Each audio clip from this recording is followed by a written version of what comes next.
Buenas tardes. Le invito a que abra su Biblia en Santiago 4:13. Santiago 4:13.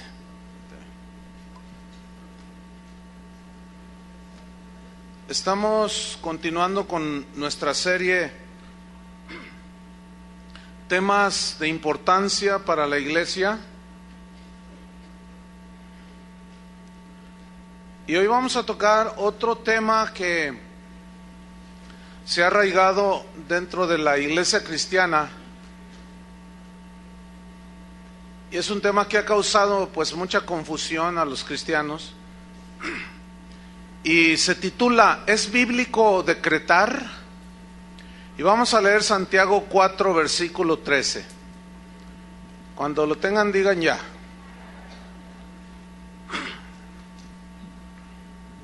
Santiago 4:13. Dice así: vamos ahora los que decís, hoy y mañana iremos a tal ciudad y estaremos allá un año y traficaremos y ganaremos, cuando no sabéis lo que será mañana. Porque, ¿qué es vuestra vida? Ciertamente es neblina que se aparece por un poco de tiempo y luego se desvanece. En lugar de lo cual deberíais decir, si el Señor quiere, viviremos y haremos esto o aquello. Pero ahora os jactáis en vuestras soberbias. Toda jactancia semejante es mala. Y el que sabe hacer lo bueno y no lo hace, le es pecado. ¿Qué significa decretar? Según la Real Academia Española lo define de esta manera. Es el dicho de una persona, la declaración de una persona que tiene autoridad y que tiene facultades para resolver, para decidir lo que se debe de hacer. Por ejemplo, un juez, en base a las evidencias que tiene, él hace una orden, un decreto, y dice, esta persona debe estar 15 años en la cárcel. El juez tiene la autoridad para dar esa orden.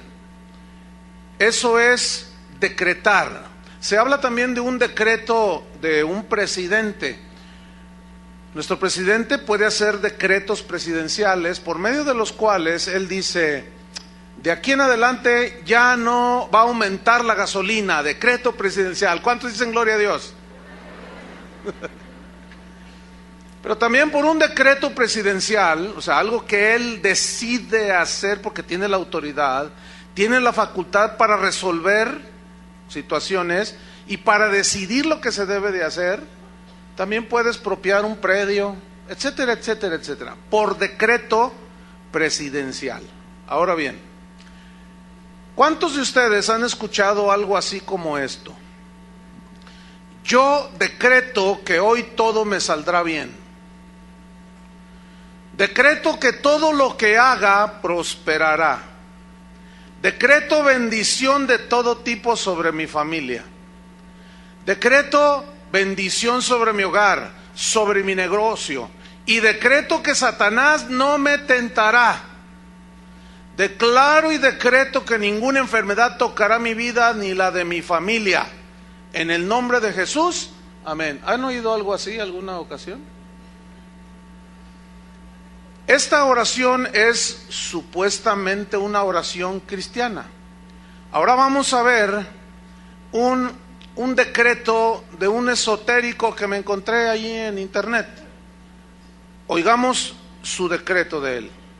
Este decreto que voy a leer, o esta declaración de decreto, fue dada el 16 de noviembre del 2007, es decir, poco más de 3 años. Y dice el decreto así: decreto que no haya miseria en el mundo. ¿Ya se fue la miseria? Bueno. Decreto que el hambre desaparezca. ¿Ya se fue el hambre en el mundo? Decreto que los mares no se contaminen. Había de ver a Chapal aquí. Decreto que los animales sean libres y que puedan correr sin miedo alguno. El que va a correr soy yo. Imagínate un tigre ahí corriendo en libertad. Pero este está bien romántico. Este decreto está romántico. Decreto que en el aire vuele el aroma del amor. A ver todos. Respiren el aroma del amor. Porque aquí un esotérico decretó. Decreto que la maldad ya no exista más y que se extinga. Decreto que todo lo malo cambie y que todo lo bueno abunde.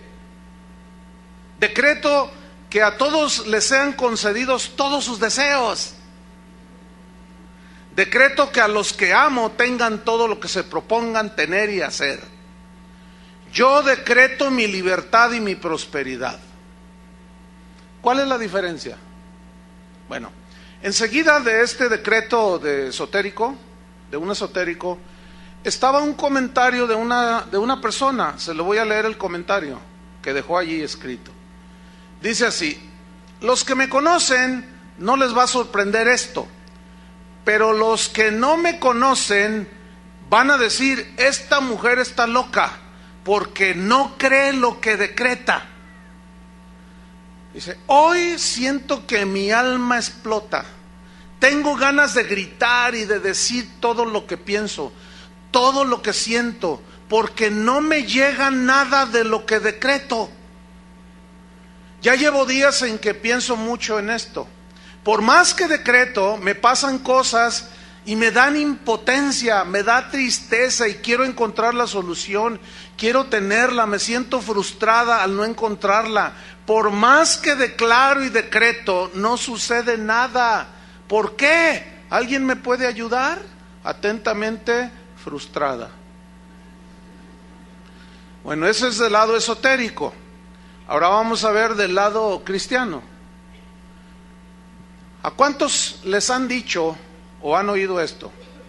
Decreto que tus finanzas se liberan de tal forma que llega mucho dinero a tu cuenta de banco en forma milagrosa. Lo decreto. En un mes, a más tardar, recibirás la bendición económica que esperas. Yo lo declaro en el nombre de Jesús. Bueno, pasa el mes. 5 semanas para ser generosos. Y no sucede nada. Tu cuenta de banco no solo no creció, se vació. Y te quedas frustrado. Entonces vas con el profeta decretador y tú le dices, oiga, señor profeta, no me ha sucedido nada de lo que usted decretó. Entonces él te dice, de seguro estás en pecado, por eso no sucede. O te falta fe para que recibas la bendición de Dios. Entonces a mí me sale una pregunta. Yo le diría al profeta decretador, a ver, ¿estoy en pecado o no tengo fe? Entonces yo le preguntaría, ¿qué lo que usted dijo no fue un decreto? Yo no necesito estar bien o mal, creer o no, para que el decreto se cumpla, ¿sí o no? Entonces ya nada más para empezar.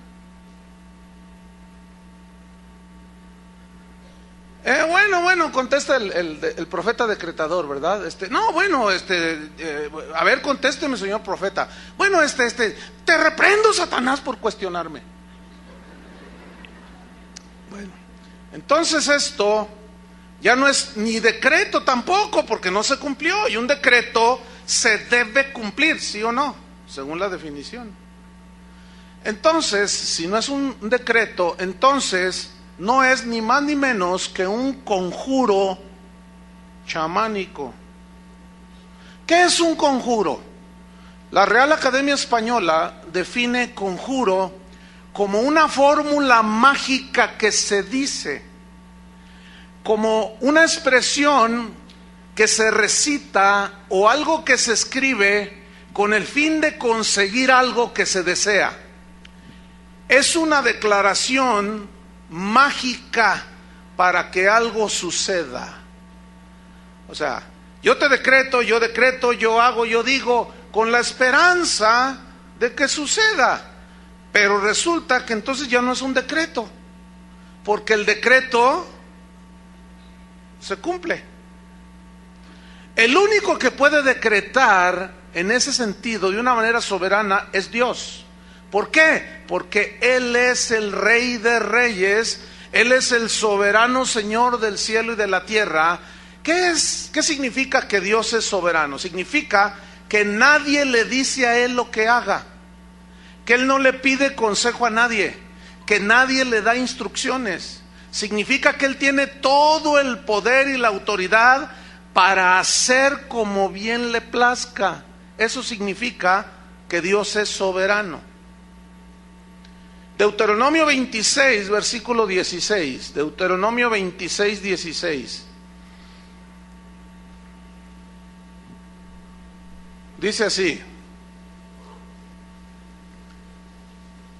Jehová tu Dios te manda hoy. ¿Quién es el que manda, hermanos?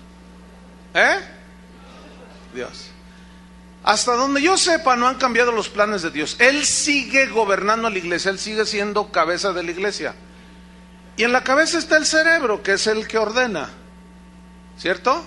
Entonces, queda claro, no hay ningún problema, ¿verdad? ¿Quién es el que manda? Dios, ok. Jehová tu Dios te manda hoy que cumplas estos estatutos y decretos. ¿Quién es el que va a decretar cómo se hagan las cosas? Cómo se digan las cosas, cómo creas las cosas, cómo se deben de hacer las cosas. ¿Quién es el que decreta? Dios. Cuida pues de ponerlos por obra con todo tu corazón y con toda tu alma. Has declarado solemnemente hoy que Jehová es tu Dios. El problema con el decreto y la declaración es que son diferentes. Una declaración es algo que ya, por ejemplo, yo digo, yo declaro que el Señor está aquí. Eso no es un conjuro, sino es una aseguración porque el Señor está aquí, porque Él prometió estar con nosotros todos los días hasta el fin del mundo. Entonces, yo declaro y proclamo que el Señor está con nosotros. Esa es una verdad. No estoy diciendo decreto que Él está aquí. No, ¿cómo que decreto? Suena hasta raro, ¿no? Entonces no hay que confundir lo que es una declaración de algo que Él ya hizo a un decreto que es lo que yo quiero y ordeno que suceda. Entonces estamos viendo que Dios es el que decreta. Pero luego dice en el 17, y tú has declarado solemnemente hoy que Jehová es tu Dios, y que andarás en sus caminos, y guardarás sus estatutos, sus mandamientos, y sus decretos, y que escucharás su voz. Entonces, según esta definición de decretar, según la Real Academia Española, que es la autoridad y facultad que tiene una persona para resolver asuntos, para decidir lo que se debe y no se debe hacer, en base a esa definición, a mí me surgen dos preguntas. Número uno, ¿será bíblico que los cristianos decreten y digan lo que debe suceder? Número dos, ¿será bíblico que los cristianos decreten su prosperidad? ¿Será bíblico que los cristianos decreten su felicidad o su éxito empresarial? Yo encontré por lo menos 3 problemas graves en esta doctrina. Número 1, agrede a Dios. ¿Por qué? Porque agrede a Dios mismo en sus planes que Él tiene para cada uno de nosotros. Por ejemplo, cuando yo me convertí, Él tenía una voluntad específica para mí, como lo tiene para ti. Cuando yo empecé a caminar con el Señor, era indudable que yo sentía un llamado. Yo quería servir a Dios, pero yo quería ser evangelista, porque a los evangelistas pues les va mejor que a los pastores, porque los evangelistas llegan, predican y se van, y los pastores no, se quedan con todo el ovejerío, ¿verdad? Entonces yo miraba a mi pastor y decía, no, es que ser pastor no. Entonces, si yo hubiera decretado, yo soy evangelista, lo declaro en el nombre de Jesús. Y Dios tenía un plan para mí diferente, y Él quería, según su voluntad, que yo fuera pastor. Entonces ahí ya hay un problema, ¿no? Y yo sé, bueno, en aquel entonces, cuando yo recién convertido, no se usaba eso de decretar, eso es nuevo. Entonces, yo seguí mi vida, pero yo quería ser evangelista, hasta que un día el Señor, yo sentí que casi literalmente me tomó así como del cuello y me levantó así y me dijo: ¿tú vas a ser lo que tú quieres ser o serás lo que yo quiero que tú seas? ¿Y qué quieres que, Señor? ¿Qué quieres que sea yo? Tú vas a ser pastor. Pero ¿qué tal si yo me pongo a decretar por fe que yo soy evangelista? Entonces ya me metí en un problema. Entonces estoy agrediendo al plan de Dios para mi vida. Entonces, ¿quién soy yo para estar decretando y decretando y decretando cosas en mi vida? Eso encontré en primera instancia. Número 2, agrede la soberanía de Dios. ¿Por qué? Porque Él y solo Él es quien decide cómo serán las cosas. Por ejemplo, a Pablo lo libró de la muerte varias veces, pero a Esteban no. En la primera predicación que dio, lo mataron. ¿Por qué? Porque fue un acto soberano de Dios, ¿sí? De todos los apóstoles, Juan fue el único que murió de muerte natural. A los demás, a unos les cortaron la cabeza, los traspasaron con una espada, a otros lo lanzaron de una parte alta y se desparramó todo. O sea, y a Juan no, Juan murió de viejito. ¿Por qué? Porque Dios es soberano. Entonces, si yo me pongo, si por ejemplo, el apóstol Pedro, que fue crucificado de cabeza, Dios le reveló que lo iban a matar. También a Pablo dijo: el Señor ya me reveló que el tiempo de mi partida está cercano. Y él supo que iba a ser sacrificado. Dice: porque estoy pronto para ser sacrificado. Entonces, si él hubiera creído en esto, ¿qué si él hubiera orado? Yo decreto que moriré en mi cama leyendo la Biblia. Yo lo decreto. ¿Ahí qué? Estaría él diciendo: yo no acepto tu soberana voluntad, Señor, porque no me agrada eso de que me vayan a cortar la cabeza. Así fue como murió Pablo, lo decapitaron. Entonces se agrede la soberanía de Dios. ¿Yo cómo sé cuál es el Dios cuál es la voluntad que Dios tiene para ti? Yo qué sé si la circunstancia que estás pasando, Dios está tratando contigo, está formando a Cristo en ti. Yo qué sé. Yo no puedo saberlo eso. Pero tú dices: ora por mí. Entonces yo digo: decreto que el diablo no te toca, decreto que ninguna enfermedad, decreto en el nombre de Jesús. Ya me estoy metiendo con la soberanía de Dios. Y la tercera cosa que yo encontré es que el que decreta se pone en lugar de Dios, porque Dios es el rey soberano y Él está en su trono. Entonces, si yo me pongo a decretar, porque decretar son declaraciones, no es ni siquiera oración. El que decreta entonces se pone en el lugar de Dios y le dice: Señor, hazte para allá, porque tú me diste autoridad a mí, ¿no? Y yo estoy aquí, entonces tú me delegaste esta autoridad y pues yo la voy a usar. Entonces yo voy a bendecir a todo mundo y yo la voy a decretar a todo mundo. ¿Cuántos tienen negocios? Y levantan la mano. ¿Cuántos tienen negocios? A ver. Entonces ya levantan las manos. Entonces, yo decreto que tu negocio en un año 5 sucursales.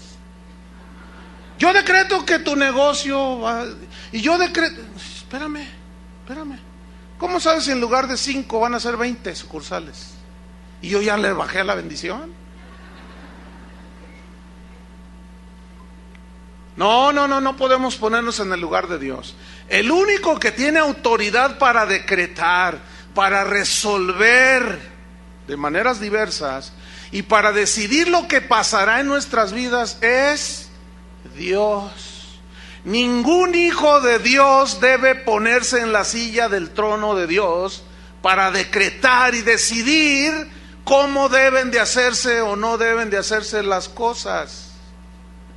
El argumento que usan los que practican esta doctrina está en Apocalipsis 1, 5 y 6. Abra su Biblia. Ellos dicen: decretamos porque el Señor nos hizo reyes y sacerdotes, dicen. Entonces ellos utilizan esta lógica. Dicen: ¿qué hace un rey? Pues reina, ¿no? Entonces nosotros, Él nos hizo reyes para que reináramos. ¿Y qué hace un rey? Un rey emite, ¿qué? Decretos. Pero esa lógica no tiene sustento en la Biblia. Vamos a escudriñar aquí. Apocalipsis 1:5, ¿ya lo tiene? Dice así: y de Jesucristo, el testigo fiel, el primogénito de los muertos y el soberano de los reyes de la tierra, al que nos amó y nos lavó de nuestros pecados con su sangre.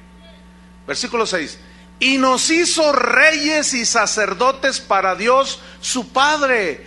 A Él sea la gloria e imperio por los siglos de los siglos. Amén. Ok. Estas personas interpretan estos versículos así. Esto es tomado de una predicación de uno de los que decretan de esta manera. Y él está enseñando a un público amplio.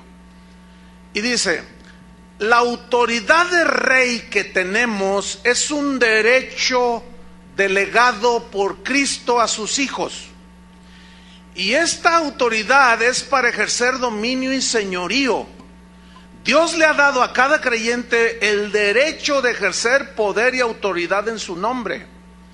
Poder es la habilidad divina para obrar cualquier cosa. Pongan mucha atención a lo que dice, ¿eh? Él te ha dado autoridad y poder para ordenarle a las circunstancias, a los problemas que se dobleguen. Tú tienes la autoridad para decretar y ordenarle a los problemas que se solucionen. Lo único que debes hacer es decretarlo en el nombre de Jesús. Simplemente tú le dices en el nombre de Jesús a las cosas y tú lo decretas y estás usando el poder que Dios te dio y lo liberas a través de tu boca. Tu boca Dios te la dio para decretar, para atar y desatar. Esa situación temporal, tú, como decían, tú le vas a decir: esta situación temporal por la que estás pasando, como que él está poniéndoles un ejemplo, va a pasar tan pronto como tú le ordenes que se vaya. Y que ordenes a los cielos y le des órdenes a la tierra en el nombre de Jesús. Entonces el mundo de las tinieblas tiene que oírte y tiene que obedecerte a ti, porque eres hijo del Dios Todopoderoso y tú eres intocable. Wow. Esto está diciendo que tú eres Dios. Qué triste que esto no lo sabía San Pablo. Qué triste, ¿no? Que estaba allí todo aguijoneado por un mensajero de Satanás y pues no conocía eso. La mayoría, bueno, la pregunta aquí es, Apocalipsis 1, 5 y 6, ¿eso es realmente lo que dice, lo que significa nos hizo reyes y sacerdotes? Porque de ahí se toman ellos. Escúcheme bien, la mayoría de las mejores traducciones de la Biblia traducen estos versículos, es muy interesante que lo traducen semejante del griego. Si nos vamos al griego, sale sin duda el verdadero sentido de la frase nos hizo reyes y sacerdotes para Dios su Padre. Y se lee de esta manera en el griego y en algunas versiones ya traducidas contemporáneas. Se lee así: Jesucristo, que nos amó y nos lavó de nuestros pecados con su sangre, escuche, ha hecho de nosotros un reino para Él. ¡Qué diferente! Y fíjese qué sentido recobra. Nos hizo para Él un reino. Hizo de nosotros un reino para Él. ¿En dónde está el reino de Dios? Según la Biblia, en el corazón. ¿Qué significa que el reino de Dios esté en el corazón de la persona? Que sus decretos, sus mandamientos, su palabra mora en nuestros corazones, ¿cierto? Y donde hay un reino, hay un rey. No puede haber dos reyes. Y Cristo, el Rey de los verdaderos cristianos, es el que reina en ese reino que somos tú y yo. ¿Me expliqué? Entonces mira cómo recobra sentido. El que nos lavó de nuestros pecados con sus sangres ha hecho de nosotros un reino para Él. Él necesitaba que morar en nosotros para poder gobernarnos. ¿Entienden? Ha hecho para Él de nosotros un reino y nos hizo sacerdotes también para que sirvamos a Dios su Padre. A Él sea el poder y la gloria por siempre, así sea. Ok. Cristo gobierna, tiene su reino implantado en sus hijos, ¿sí o no? Porque un reino, pues es donde Él gobierna, es el área donde Él gobierna. Ok. Como Él es el rey, Él es el que nos gobierna a nosotros. Entonces, ¿dónde está lo que nosotros somos reyes? No tiene sentido. No puede haber dos cabezas. Porque como dice la Biblia, serían un monstruo, ¿verdad que se dice? Solo hay una cabeza. ¿Y esa cabeza quién es? Cristo. Solo hay un rey. Cristo. Ok, somos reyes. Él es el Rey de Reyes. ¿Contento? Entonces, si Él es el Rey de Reyes, significa que Él sigue reinando sobre cualquier rey.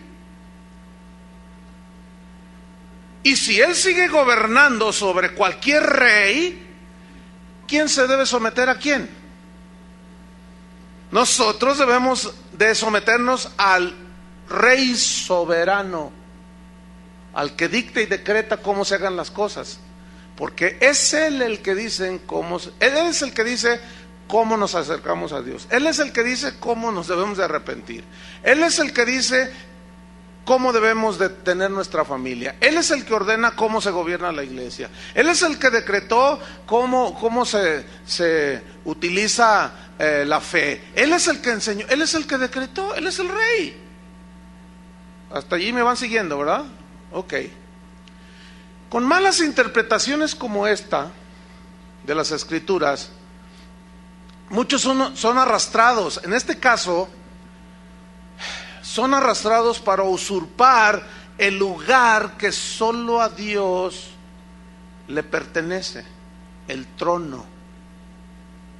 Hay una historia que sucedió allá en las Europas de la Edad Media, por allá, un rey, allí en uno de esos países, que tenía un hijo, y todos los reyes acostumbraban a que a sus hijos les ponían los mejores maestros, el mejor matemático, el mejor literario, el mejor geógrafo, todo lo mejor, los mejores maestros.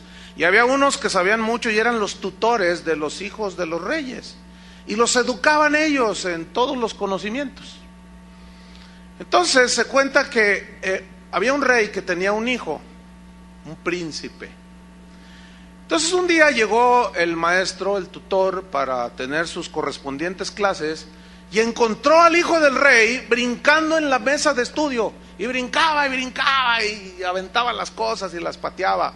Entonces aquel anciano sabio se le acercó y le dice: príncipe, debería de comportarse como corresponde al hijo de un rey. Y aquel príncipe, futuro rey, le dijo: a mí nadie me dice lo que tengo yo que hacer. Yo me comporto como me da mi gana. ¿No sabe quién soy? Soy el hijo del rey. Y aquel hombre sabio le contestó: precisamente porque eres el hijo del rey, no te puedes comportar como te da tu gana, sino como te debes comportar. Y cayó al mozalbete príncipe. Y nosotros decimos, somos hijos del rey. ¿Cuántos saben que somos hijos del rey? ¿No sabe quién soy? A mí nadie me va a decir, ni el rey te va a decir. A mí nadie me va a decir cómo yo haga las cosas. Yo aquí mando. A ver, espérame. Reyesillo de Tepito. O de Santa Tere, pues. Más cerquita. Cálmate, reyesito.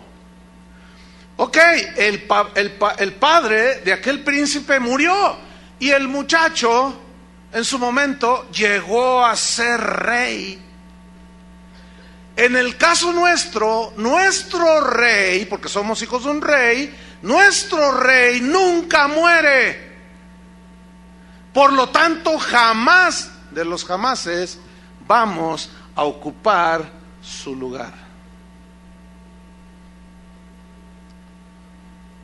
¿Contentos o no de ser hijos de un rey? Pero ya entendiste que nunca llegarás a ser rey. El rey es Él. Y si lográramos ser reyes, vamos a suponer que Él, repito, Él sigue siendo y será por toda la eternidad Rey de reyes y Señor de señores. Y seguirá gobernando su reino que está en nuestro corazón. Otro argumento que sacan a la luz los que creen eso de que somos reyes y por lo tanto debemos decretar cómo se hagan las cosas, está en Juan 14, versículo 12. Juan 14, 12.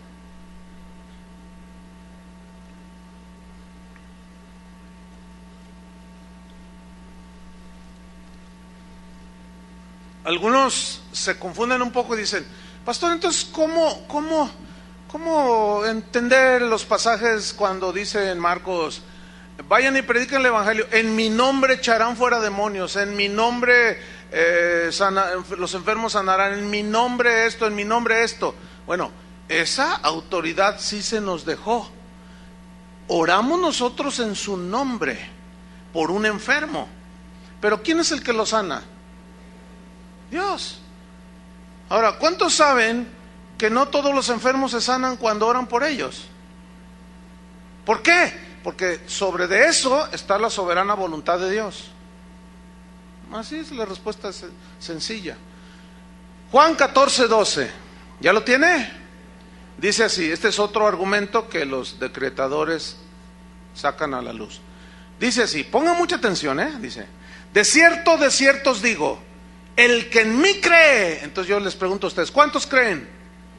Bien. El que en mí cree, las obras que yo hago, él las hará también. ¿Cuántos dicen amén? Pero luego dice, y aún mayores hará, porque yo voy al Padre. Uy, ¿cuántos han escuchado algo como esto? ¿Qué dijo Jesús ahí?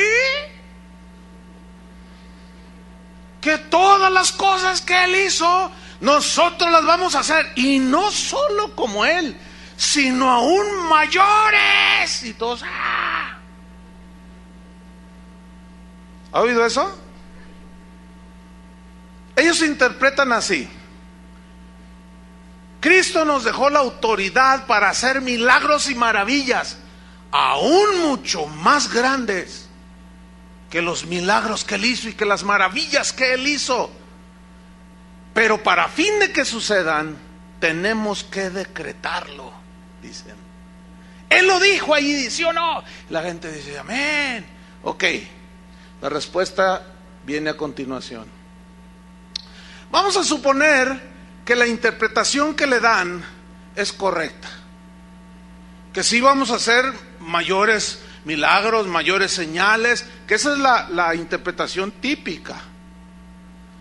Pero si esta interpretación fuera la correcta, yo tengo por lo menos 5 preguntas, tengo como fácil saco 50 preguntas, pero nada más voy a decir 5 preguntas. Número 1, si esta interpretación es correcta, enséñeme quién ha muerto y ha resucitado por sí mismo. ¿Conoce a uno que haya muerto y haya resucitado por sí mismo? ¿Conocen alguno? A lo mejor alguien que nos escucha en internet dice, ¿yo? Bueno, ok. Igualaste las obras de Cristo, pero no fue mayor. ¿La igualó? ¿Sí o no? Si esa interpretación fuera correcta, enséñeme aquel que ha caminado sobre las aguas. Enséñeme a uno. ¿Conoce alguno que ha caminado sobre el lago de Chapala? Por ahí se oyen testimonios que eventualmente en una fuga a Dios soberanamente alguien se escapó de sus perseguidores y caminó sobre el lago. Yo creo que Dios lo puede hacer. Ok, pero ¿dónde está? Ok, aquí está. Ah, bueno, ¿caminaste? Sí, atravesé el río Usumacinta ya por el sureste de México. Ah, qué bueno. Pero eso no es mayor a lo que hizo Jesús. Estamos hablando de que Él dijo, las harán mayores, ¿no? Eso no es mayor, caminó. Otro puede decirme, no, yo conozco a un apóstol que caminó sobre las aguas. Y no solo caminó, sino también se elevó como Jesús, se llama Chris Angel. Ese apóstol está poderoso. Miren, si ese tipo dijera que era cristiano, hiciera las cosas que hace, muchos, olvídenlo, lo tendrían como el ungidazo de Jehová. Porque son tan ignorantes que no saben discernir. Fíjense, si un simple tipo, un ilusionista, puede imitar lo que Jesús hizo, son trucos, sabemos, ¿no? Y una que otra magia por ahí media satanoide, ¿eh? La puede igualar, nada más. Entonces, si esa interpretación fuera correcta, yo quiero que me enseñen ustedes aquel que multiplicó un plato de pozole para 10,000 personas.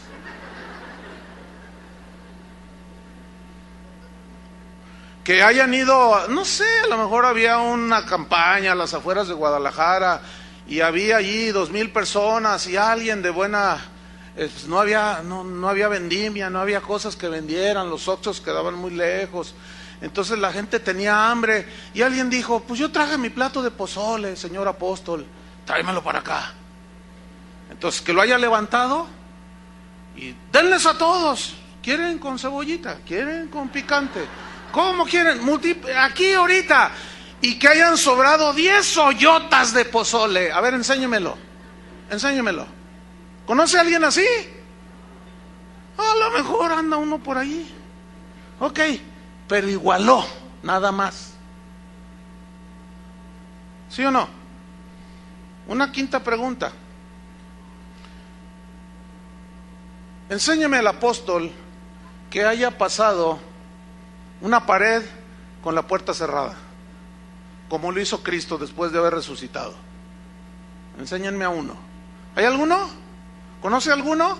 Métanse a internet y pregunten. Quizás por allí anda. Y si logran encontrarlo, no es más de lo que Jesús hizo. Pregunta, entonces ¿a qué se refirió Cristo? Cuando dijo, mayores cosas harán, es obvio que a milagros y señales y maravillas no se refirió. Porque si no, entonces ¿dónde están? Todos esos que predican de que nosotros haremos mayores cosas que Cristo, ellos no hacen, ni siquiera lo igualan. No pueden ni creer para que se les multiplique el pan en su casa y van al monte de Piedad a empeñar el reloj en el nombre de Jesús.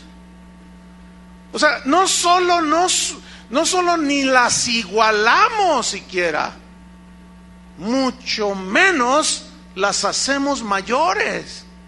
Entonces, ¿a qué se refiere Jesús? ¿Qué quiso decir aquí? La clave está en el pasaje, la clave está en la frase, porque yo voy al Padre. Esa es la clave para interpretar el versículo. O sea, las obras que ustedes hagan, las van a hacer igual que yo, pero aún las harán mayores, dijo. ¿Qué dice el versículo 12? Porque yo voy al Padre. ¿Qué significa? Escúcheme bien. La única manera en que los verdaderos creyentes harían las obras mayores que Cristo fue cuando Jesús les dijo: pero no los dejaré huérfanos, les enviaré el Espíritu Santo. Y ellos lo recibieron en Pentecostés. Ese Espíritu Santo vino sobre los creyentes, y entonces fue cuando los apóstoles hicieron obras mayores que Jesús. Pero no está hablando de milagros, porque no hay un milagro registrado en la Biblia que sea mayor que los que hizo Jesús. Entonces, ¿a qué se refiere? ¿Sabe a qué se refiere, hermano? Se refiere a la extensión del reino de Dios en la tierra.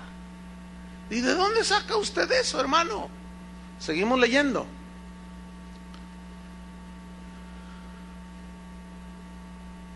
El versículo 13. Quiero que note usted cómo está ligado hacer obras mayores a la oración. ¿Lo alcanza a ver? Versículo 13. Está ligado a la oración. Y si todo lo que pidierais al Padre en mi nombre, lo haré para que el Padre sea glorificado en el Hijo. Si algo pidierais en mi nombre, yo lo haré. Y si me amáis, guardad mis mandamientos. Número 1. ¿Cuál fue su mandamiento cuando Él se despidió de ellos? Id y predicad el Evangelio. O sea, extiendan el Evangelio. En mi nombre echarán fuera demonios. En mi nombre orarán por los enfermos, sanarán. En mi nombre harán estas cosas. Pero ya establecimos y vimos que no se refería a lo milagroso, sino a la extensión del reino. ¿Por qué? ¿Saben por qué, hermanos? ¿Sabían ustedes que Jesús no viajó más allá de 300 kilómetros a la redonda? Él nunca salió de la región de Judea. Nunca salió. Sus 33 años que Él vivió, ahí los vivió. 300 kilómetros a la redonda, nunca salió. Jerusalén no llegaba ni a 60,000 la población de ese tiempo. Entonces, ¿qué sucede cuando viene el Espíritu Santo que les prometió? Ellos fueron por todos lados. ¿A dónde? Alrededor del mundo, ¿cierto? Cumpliendo el mandato de Jesús. Vayan y prediquen. Ok. ¿Sabe que el apóstol Pablo viajó, hizo 3 viajes misioneros y superó a Jesús el número de gente a la que le predicó? Superó a Jesús con mucho los países y las naciones que Él tocó con sus pies y predicó. A eso se refería. Pedro mismo, cuando recibieron el Espíritu Santo, predicó, y en un solo sermón, ¿cuántos se convirtieron? 3,000. Estableció el reino de Dios en 3,000 nuevos creyentes. ¿Sí o no? A Jesús nunca se le convirtieron 3,000 en un mensaje. Al contrario, al final de su vida se quedó con 11. ¿Sí o no? A eso se refería. Le voy a decir algo, hermano. En los años 90, yo hice un viaje. En esos años yo viajé muchísimo por todo el mundo. Hice un viaje en una ocasión, en los años 90, al Sudamérica. En un mes, hermano, yo le prediqué a más de 1,000,000 de personas. En un mes. Eran estadios de 70,000, 80,000 personas, 50,000. Hubo explanadas que la gente ni supo cuánta gente iba.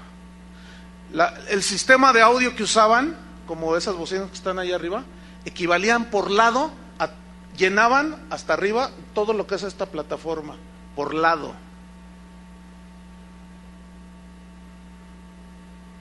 Le gané a mi Cristo. A eso se refería, hermanos. ¿Saben que este mensaje sale a todo el mundo en tiempo real? En este preciso momento, del registro que tenemos, hay, no sé ahorita cuántos países serán, que nos escuchan ya continuamente, pero 150 países, más de 5,000 ciudades principales de esos países, en este momento están escuchando esto. ¿Sabe a cuántos miles de personas equivale eso? Imagínense nada más. Cuando yo termino de predicar, en una hora, la gente descarga hasta 8,000 veces, 8,000 descargas en una hora este mensaje, en una hora. Yo me asusto. Cristo nunca tuvo un auditorio así. No sé si me estoy explicando. O sea, lo que estoy diciendo obviamente está lejos de jactancia y esas cosas, ¿no? Usted entiende. Pero ya ve que hay gente que saca del contexto los audios y luego te hacen que hagan lo que quieran. ¿Sabe usted que en los tiempos de Jesús, Jerusalén tenía 55,000 habitantes? Y la fiesta más concurrida era la fiesta de la Pascua, que venían de África, venían de Asia, gente que se desplazaba, inundaban las calles de Jerusalén, y como son estrechas, o sea, aquello era un hervidero de gente. A lo más se juntaban 180,000 personas. Bueno, 180,000 personas nunca fue un auditorio al cual Jesús le hablara. El auditorio más grande al que Jesús predicó fue en el sermón, cuando él multiplica los panes. Dice que había 5,000 varones, sin contar las mujeres y los niños. Y vamos a ser generosos, vamos a poner 20,000 personas, contando las mujeres y los niños. Ya ven que son las que más abundan, y los que más abundan son como más nobles con el Señor y como que se acercan más al Señor. Y los varones hasta se duermen cuando van a la iglesia. Entonces, 20,000, bueno, vamos a ser generosos, 25,000. Ese fue el auditorio más grande de Jesús. Mire, yo no tengo el cálculo, pero ¿se puede imaginar cuánta gente me está escuchando ahorita? No sé. Dice Héctor Ursúa que el contador parece reguilete, que no se para. Cuando la gente ingresa a la página, porque hay un contador que registra cuántas visitas son. Cuando el desafío del ministerio dice, ¿sabes qué? Hubo récord de audiencia, fueron quién sabe cuántos puntos y quién sabe cuánta cosa, que solo los entendidos en eso saben entender. Pero a eso se refirió Jesús, hermanos, no hacer milagros más grandes que los de él, porque ¿dónde están? ¿Dónde están? Entonces es obvio que no se refería a eso, sino a la extensión del reino. Entonces estamos llegando a una conclusión. ¿Son bíblicos los decretos que hacen los cristianos? A mí me interesa no que funcione, sino qué dice la Biblia. ¿Sí o no? Entonces, cuando yo voy a la Biblia, porque esto es para los que creen en la Biblia, no todos los que se dicen cristianos creen en la Biblia, ¿eh? Hay unos, como por ejemplo los católicos, dicen creemos en la Biblia, pero en las tradiciones también, en la tradición de la iglesia. Otros dicen, bueno, creo en la Biblia, pero en la revelación de mi apóstol. Creo en la Biblia, pero en las revelaciones proféticas que me da Pancho Pantera, el profeta Pancho Pantera. No.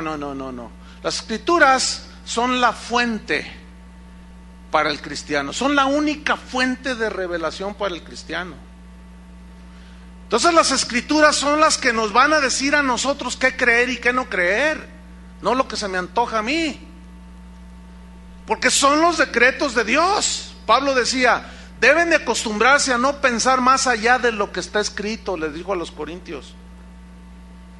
Entonces a mí me interesa qué dice la Biblia. Ahora, ¿cómo enseñó Jesús a orar? Porque él enseñó a sus discípulos. Vamos a Mateo, vamos rápido. Mateo capítulo 6, versículo 6. Aquí está el sermón del monte, curiosamente, que empieza desde el capítulo 5 hasta el 7. Y está enseñando a una multitud que estaba allí en el monte, a las faldas del monte. Y él se sentó y comenzó a enseñar a sus discípulos. Y aquí en Mateo 6, versículo 6, él está enseñando sobre la oración. Pregunta, ¿por qué no les enseñó sobre decretar? ¿Por qué él no les iba a enseñar algo que le compete a él solamente? Así de fácil. Mateo 6:6. ¿Listos? Dice así, él está enseñando. Mas tú cuando decretes, ¿así dice?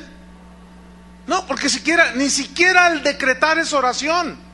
El decretar es una afirmación. ¿Sí o no? No, aquí Jesús dice, cuando ores. ¿Qué es orar? ¿Alguien puede decirme qué es orar? Hablar con Dios, así de sencillo. Señor, estoy triste. Fortaléceme, mi hijita está enferma, Señor, necesita sanidad, yo sé que tú puedes sanarla. Entonces tú le pones tus manos y oras por ella en el nombre de Jesús. Y tú estás orando, o simplemente estás orando y le estás diciendo, gracias Señor por estos alimentos que me voy a comer, por este plato de pozole no multiplicado.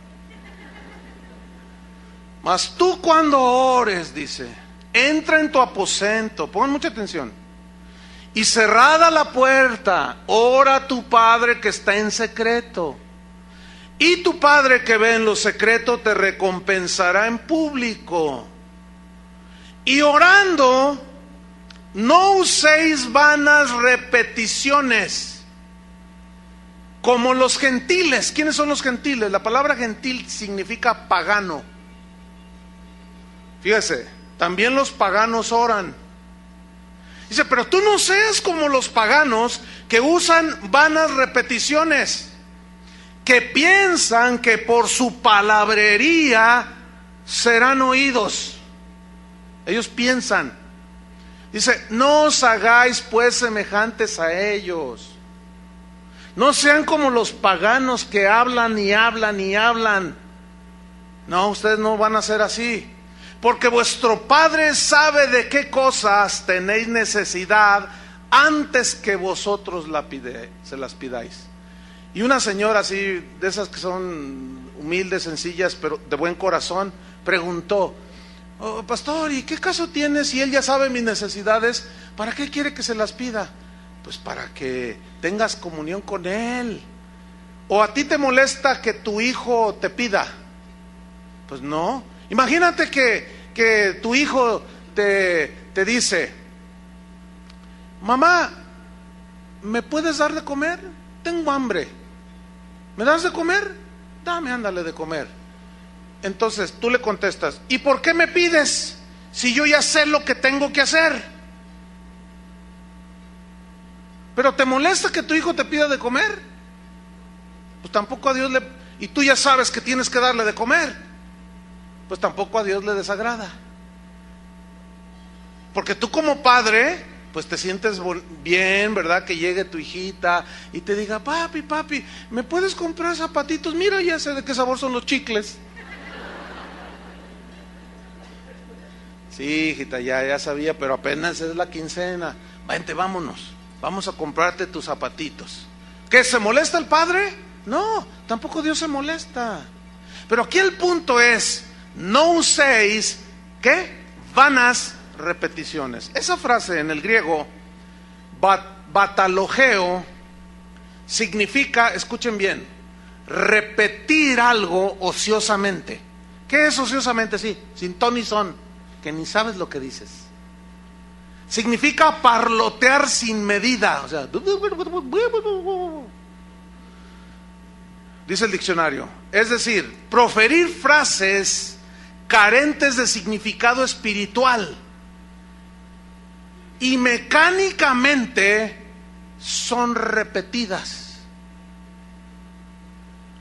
Es una referencia a las oraciones de los paganos, que piensan que porque están haciendo tipo chamán, no tengo nada, no tengo nada, no tengo nada, o porque confiesan positivo, hoy me va bien, hoy me va bien, hoy me va bien, pura palabrería.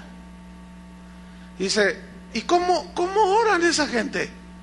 Como los paganos. Y ese tipo de oración ya se metió en los cristianos. Y eso es a lo que se refería Jesús. No oren como los paganos. Ellos piensan que porque hablan, decretan, dicen, establecen y cuanta cosa ya todo les va bien. Porque escúcheme bien, el pensamiento positivo tiene su origen en la metafísica de Aristóteles, casi 300 años antes de Cristo. Él hablaba de la metafísica del lenguaje. Filósofos 300 años antes de Cristo decían, habla positivo para que tus circunstancias cambien alrededor. Y eso es exactamente lo que usted se encuentra en internet por todos lados. Pura filosofía aristotélica. Pero esa filosofía ya se metió a la iglesia. El problema es que la maquillan con 2 versículos. Y ya dicen, es revelación cristiana. No, hombre, ¿qué va a ser revelación cristiana? Porque si yo decreto y ordeno que sucedan las cosas, entonces ¿para qué necesito a Dios? Él quiere que dependamos de Él.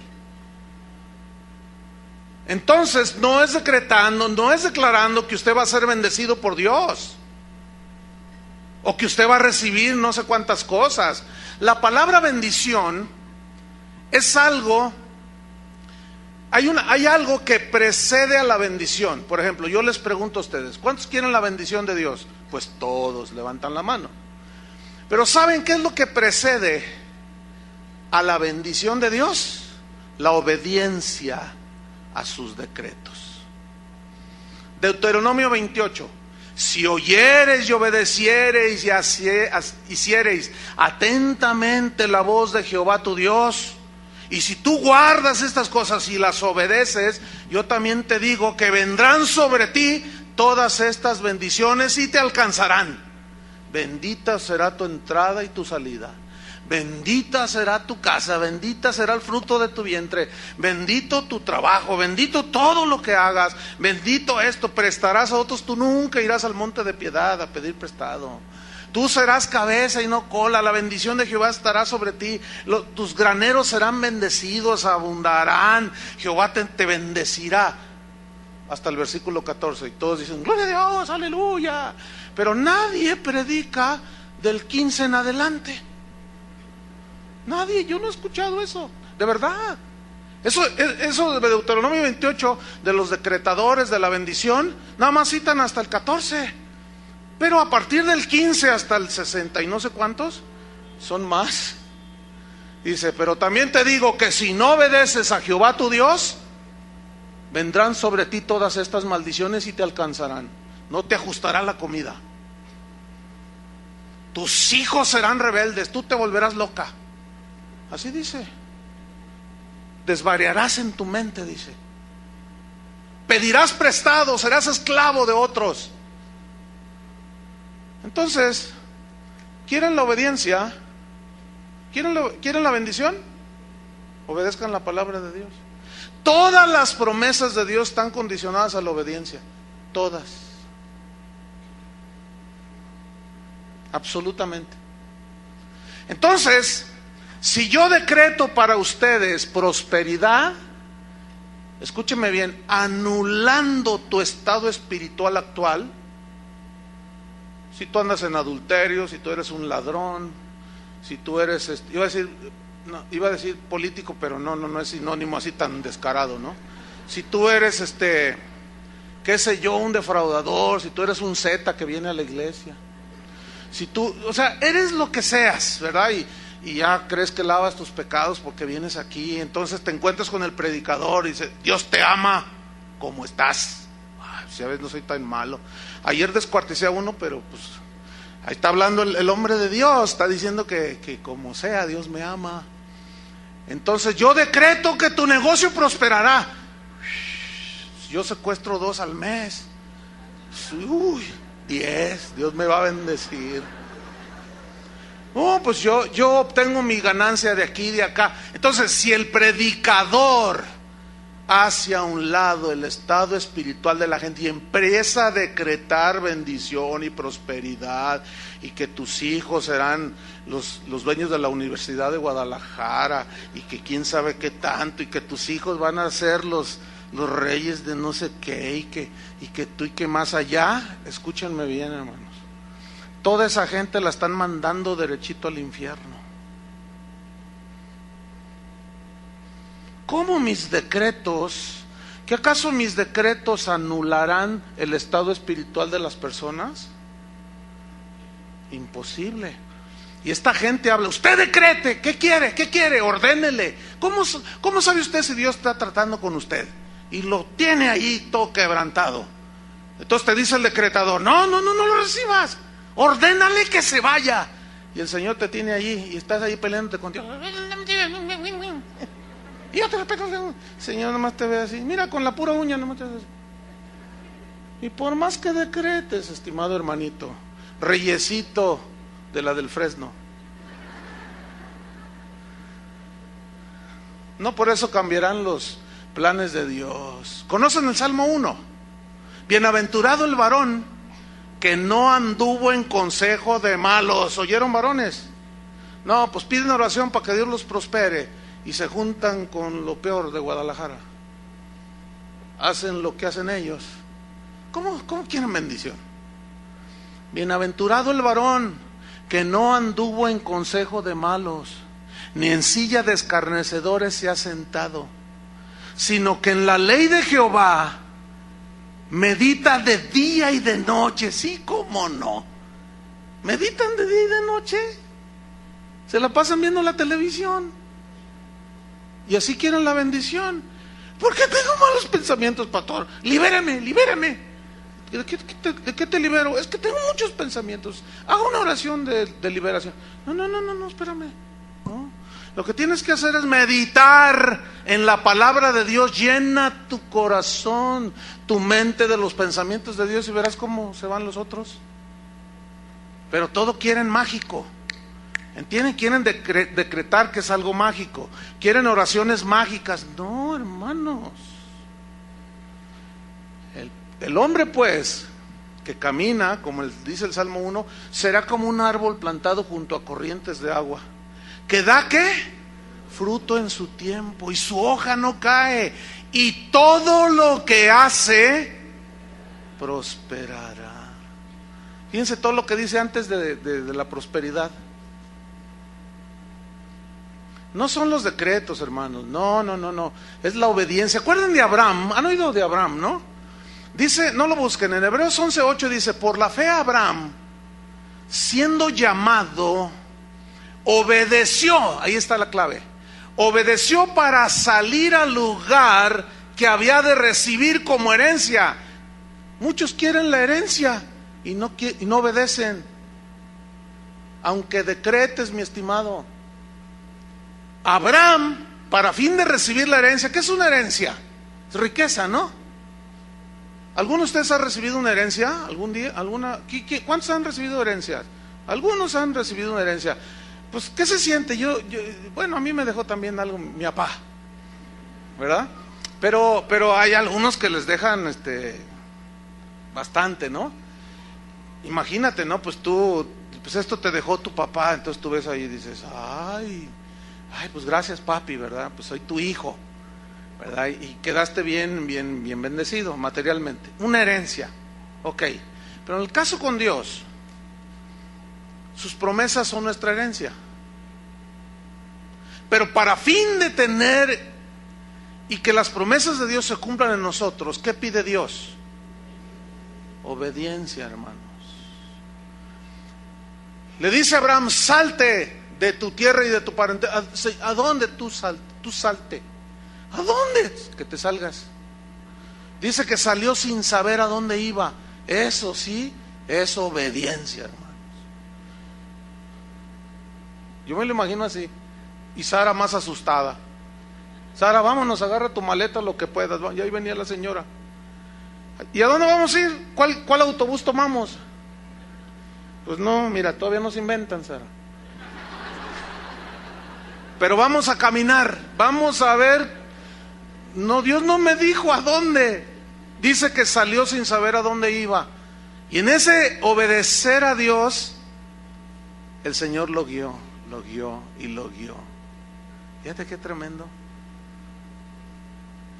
Hermanos, no es por decretos, ni por anhelos de nosotros, es por obediencia. Pero escúchenme bien, aún siendo obedientes, eso no significa que no va a haber pruebas en tu vida. Job era un hombre temeroso de Dios, justo, recto, íntegro, y Dios lo probó bien tremendo. ¿Qué me dice de Pablo? Pablo era un varón de Dios, temeroso de Dios, ¿sí o no? Irreprensible en los caminos del Señor, fiel a Dios hasta la muerte. Y lo persiguieron, una vez lo apedrearon, le dio un aguijón porque se querían enorgullecer, y el Señor le mandó un aguijón ahí para que tumbarlo y humillarlo, y que él no confiara en sí mismo, y lo postró allí en tierra, aún siendo un siervo obediente, hermano.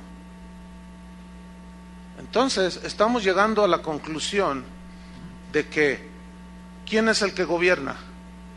¿Quién es el que establece cómo se hacen las cosas? ¿Quién es el que decreta qué decir, qué hacer y qué no hacer? Dios. Y nosotros, de nosotros ha hecho un reino para Él, donde Él reina. Y yo debo dejar que Él reine. Y yo tengo que ser humilde ante el Rey de Reyes y Señor de Señores. Para irnos sobre el final, Santiago 4:13, que fueron nuestros textos iniciales. Santiago 4:13 al 17. Ahora, fíjese cómo cobran vida estos versículos, después de lo explicado. Sígame allí en Santiago 4:13. Dice así: vamos ahora, como diciendo, ya cálmate, cálmense ya. ¿Qué se creen? Eso es lo que significa vamos ahora. Síganme. Vamos ahora, ya cálmense. Cálmate, Juanito, ya con tus cositas. Cálmense ya los que dicen, hoy y mañana iremos a tal ciudad y estaremos allá un año y traficaremos, comerciaremos, significa, y ganaremos. Cálmate, le dice Santiago. Cuando no sabéis, versículo 14, cuando no sabéis lo que será mañana. ¿Cuántos de ustedes saben si van a amanecer mañana? A lo mejor saliendo te aplasta el tren. A ver, ¿quién tiene asegurado la vida? No, dice, cálmate. Esos, vamos, cálmense. Los que andan allí diciendo que yo esto, lo otro, y que voy a hacer esto y que no sé qué. Cálmate. No sabes lo que será mañana. Porque ¿qué es vuestra vida? A ver, les pregunta. Ciertamente es neblina que se aparece por un poco de tiempo y luego se desvanece. ¿Qué somos? ¿Reyes o neblina? Está bueno para un título de un mensaje, ¿no? Versículo 15. En lugar de lo cual deberíais decir. En lugar de lo cual, todos esos que tienen diarrea verbal, que están fluye con sus decretos. En lo cual deberíais decir, ¿qué? ¿Qué deberíais de decir? Si el Señor quiere, nota que Él no se opone a que hagamos cosas, Él no se opone, pero lo que se opone es que tú lo hagas a un lado, si es que dices que es tu rey. Si no es tu rey, pues tú di como los del versículo 13. Ah, no, yo les voy a demostrar, en un año hago lana. ¿No estás tomando en cuenta a Dios? En lugar de lo cual deberías decir, si el Señor quiere, viviremos. Viviremos. Es decir, que cuando alguien se muere, ¿qué significa? Que ya Dios dijo hasta aquí. Entonces, ¿dónde sale eso de reprender a la muerte?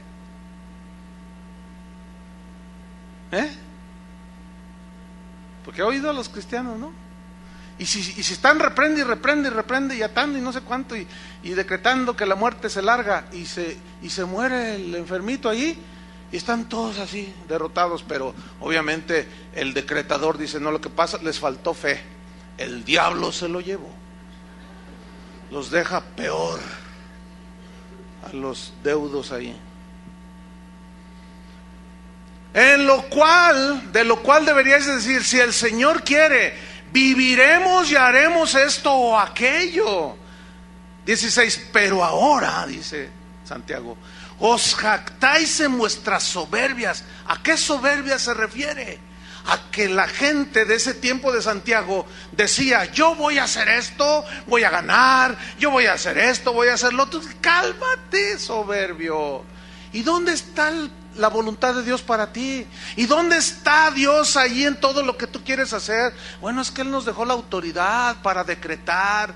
¿Y quién te dijo eso? ¿Quién te enseñó eso? No seas soberbio. Dice el 16, pero ahora os jactáis en vuestras soberbias. Toda jactancia, escuchen, semejante es mala. ¿Qué significa jactancia semejante? Que hagas a un lado a Dios. Que me quiero casar, pregúntale si es el hombre. Pero no se le preguntes después de que te casaste, que eso es bien común. Ya se casaron, ya les pusieron sus golpizas. Pastor, ¿será el hombre de Dios para mi vida? ¿Qué quieren que les diga? ¿Que sí o que no? Ante las evidencias. Pero no tomamos en cuenta a Dios. ¿Quieres hacer un negocio y ni te acuerdas de Dios? ¿Quieres hacer cualquier cosa? Ni te acuerdas de Dios. Eso es jactancia, eso es soberbia, eso es hacer un lado a Dios. En lo cual deberíais decir, si Dios quiere. ¿Saben que un hermano hace 1 año y medio me dijo, pastor, fíjate que Dios nos bendijo, bueno, recibimos una herencia y bueno, a mí Dios me ha bendecido, queremos hacerte a ti y a tu esposo un regalo de aniversario de bodas. Ah, hermano, ¿de veras? Sí. Queremos regalarte un viaje a Europa.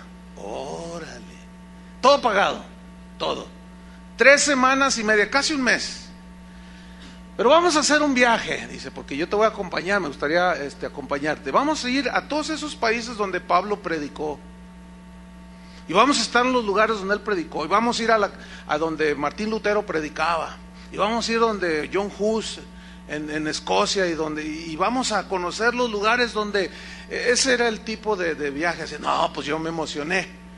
Entonces le dije, bueno, pues oremos y si Dios quiere, vamos. Entonces ya el itinerario y todo, me dice, mira, este es el primer viaje, aquí vamos a volar a España, si Dios quiere, allí vamos a estar 2 días, vamos a visitar ahí no sé qué, a Barcelona, donde desembarcó quién sabe quién, luego de allí, si Dios quiere, de allí volamos a Alemania, y si Dios quiere, de ahí nos pasamos, pues Dios no quiso.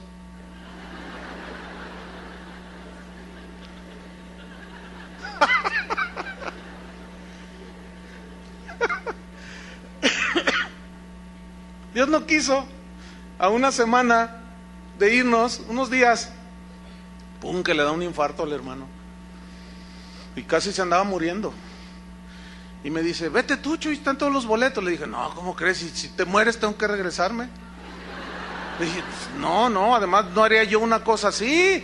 O sea, se me haría de muy mal gusto. Imagínate, te mueres y pues ¿cómo? No, llego tarde a tu velorio. Y todo risa y risa, ¿no? Pero Dios no quiso. Ahora, usted debería de preguntarme a mí, ¿y cuál fue tu reacción? Está buena esa pregunta, ¿no? Pues como si nada hubiera pasado. Simplemente Dios no quiso. Y yo no me frustré. Aquí está mi esposa. Padre, ¿por qué me haces esta? Ya van 4. Porque ya van 4, 2, 3 veces ya con las maletas casi para irnos a Israel, y empiezan a tirar bombas 2, 3 días antes y se vuelve a cancelar. Pero ya sé lo que están pensando algunos que me están oyendo, porque los de aquí ya no piensan así. No, usted oró mal. El diablo lo robó. Usted debió de haber decretado, porque eso era una bendición. Usted debería de haber atado al diablo. Usted hubiera reclamado, usted hubiera. Usted debería de haber hecho. Más bien, deberíais de decir, si el Señor quiere. ¿O no? Eso fue lo que dije yo. Pregunta, ¿el diablo me robó? ¿Perdí una bendición porque no decreté? Bah, no me venga con esas. Yo estoy contento con la voluntad de Dios, hermano. Cuando mi padre murió, que estaba ahí en su cama, yo oré. Yo tengo fe, yo he orado por mucha gente que se ha sanado. Y yo oré por él, le dije, Señor, yo sé que tú lo puedes sanar, no hay nada imposible para ti. Y empecé a orar, y me dice, no, ni ores, me dijo, me lo voy a llevar ya. Así me dijo, claramente. Ya es su tiempo para él. Pues yo me levanté, porque me dice el Señor, ve y habla con tu mamá, que por allí debe andar mi mamá. Ve y dile a tu mamá que ya me lo voy a llevar, prepárala. Y me levanté, voy con mi mamá y le empecé a hablar. Fíjese, mamá, la Biblia dice esto, y que el Señor, Él es dueño, y cuando Él quiere. Y hablé como 1 hora y media con ella. Me regresé al cuarto, estaba Carlos, eras tú, ¿verdad? Estaba Carlos, no estaba Berta, estaba mi esposa y yo. Estábamos en el cuarto de mi padre, allí ya en coma mi papá. Y vimos claramente cuando él se movió, hizo así, y murió. Y le llamé al doctor, oigan, venga a ver a mi papá. No, se acaba de morir tu papá. Y murió, yo lo vi morir. ¿Se lo llevó el diablo? ¿Debí de haber reprendido a la muerte? A mí Dios me dijo, no ores, es su hora. Y me lo llevo. Decreto que ese niño, ya ven, ni funciona, no se calla. A ver niño, ¿dónde estás?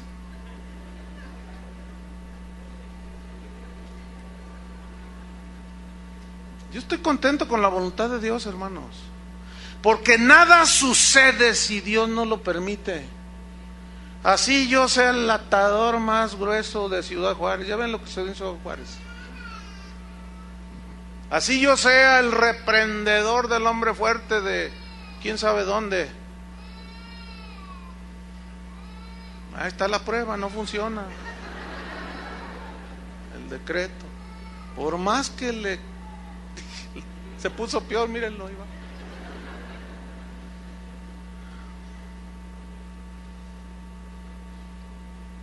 Pero lo terrible está en el versículo 17, hermanos, y terminamos. Y al que sabe hacer lo bueno y no lo hace, le es pecado. ¿Qué significa el que sabe hacer lo bueno? Significa que tú incluyas a Dios en tus planes. Ese es el contexto, no está cambiando de tema. Ahora ustedes ya saben hacer lo bueno, ¿no? ¿Qué es? Juan decía, si pedimos alguna cosa conforme a su voluntad, Él nos oye. Significa Él nos responde. Lo cual significa que yo le puedo pedir algo que anhelo y deseo, pero si no está en su voluntad, Él no está obligado a responderme. Tengo otro tema allí que he estado desarrollando, que se va a llamar ¿contesta a Dios todas las oraciones? La respuesta es no. ¿Y las que no responde, qué son, falta de fe? No, necesariamente. Porque entonces Pablo no tuvo fe cuando oró 3 veces a Dios que le quitara el aguijón y no se lo quitó. Pero eso ya será otro tema. Entonces, orar conforme a su voluntad Eso es lo que tenemos que hacer nosotros. Cuando uno de sus discípulos se acercó a Jesús, le dijo: Señor, enséñanos a orar. ¿Qué le dijo Jesús? Vosotros cuando oréis, oréis así, y decid: Padre nuestro que estás en los cielos, santificado sea tu nombre. Venga a nosotros, ¿qué? Tu reino. Haz de nosotros un reino donde tú seas el rey. Y nosotros sacerdotes para servir al Padre. Fíjate, ¿ves cómo encaja la interpretación? Venga a nosotros tu reino, hágase tu voluntad, como se hace en el cielo, se haga aquí en la tierra. Pregunta: ¿quiénes son los que van a hacer la voluntad de Dios? ¿Los que no lo conocen o los que supuestamente lo conocemos? Nosotros, ¿sí o no? Nosotros somos los que vamos a hacer la voluntad de Dios, porque Él es el rey en nosotros, su reino está en nosotros. Entonces tú y yo somos los que vamos a hacer la voluntad de Él, no nuestra propia voluntad. Pero luego viene algo que no les gusta a los de la prosperidad. Danos hoy 2 millones de pesos en nuestra cuenta. ¿Así dice? Danos hoy nuestro pan de cada día, o sea, cada día horas, esperando tu provisión de Dios. ¿Ha oído los predicadores esos que dicen: no te conformes con ese carrillo, no te conformes con esa casilla allá en Santa Cecilia, no te conformes con esa ropilla que traes? Los hijos de Dios visten con las mejores marcas, los hijos de Dios traen los mejores carros, los hijos de Dios tienen las mejores casas. Cálmate, Nerón. ¿Dónde dice eso? Juan el Bautista apenas le alcanzaba para un par de chanclas y un vestido de camello. ¿Que no tenía fe? ¿Que no era hijo de Dios? Ningún profeta como Juan, dijo Jesús, ha habido. Y ese ni camello traía. No, que no nos venga con esas cosas. Y analice bien, hermano, lo que escucha. Y siempre váyase a la Biblia, siempre. Y perdona nuestros pecados, nuestras ofensas, así como nosotros perdonamos a los que nos ofenden. Y no nos dejes caer en la tentación, y líbranos del mal. ¿Quién va a librar? ¿Tus decretos? ¿O Dios es el que nos libra?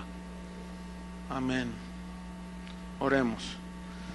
Te damos gracias, Señor, por tu palabra que alimenta nuestro espíritu. Gracias porque tu palabra dice que el que se enaltece será humillado y el que se humilla será enaltecido. No podemos tomar tu lugar, Señor. Tú has dicho: clama a mí y yo te responderé, y te enseñaré cosas grandes y ocultas que tú no conoces. Pero ahora, Señor, ya no hay clamor, ahora hay decretos, supuestas órdenes de cómo se hacen las cosas. Perdónanos, Señor, porque sin duda en algún momento nos hemos visto envueltos al no discernir lo que escuchamos. Corrígenos, Señor, no queremos ponernos en tu lugar.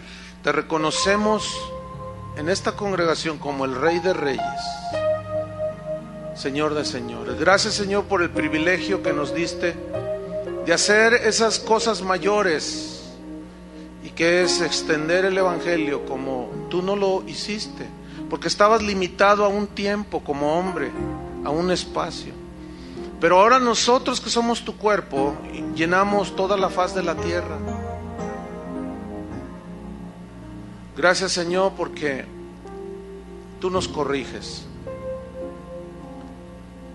Cuando oremos, Señor, no levantemos nuestra cerviz orgullosa, sintiéndonos dignos y merecedores de las cosas, sino con humildad diciendo: Padre nuestro, tú estás en el cielo, tú eres altísimo. Nosotros somos terrenales, mortales, somos neblina, somos como flores del campo, que hoy son, mañana ya no son. Líbranos, Señor, de sentirnos reyes, señores del universo, porque tú eres el que nos proteges, el que nos guardas. Tú mandas alrededor de nosotros a tus ángeles que nos guarden. Tu Espíritu Santo nos guía a toda la verdad. Tu palabra es una lumbrera a nuestro camino. Límpianos, Señor, con tu sangre preciosa de todo pecado, error, falta, ofensa que te hayamos hecho al ponernos en tu lugar, Señor. En el nombre de Jesús te lo pedimos, Señor. Amén. Que Dios los bendiga a todos.